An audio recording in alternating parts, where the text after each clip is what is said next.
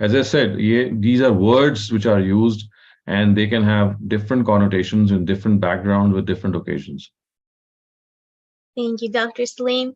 Our next question asks, so they give a scenario: mother to child, Beta, help me clean out the room.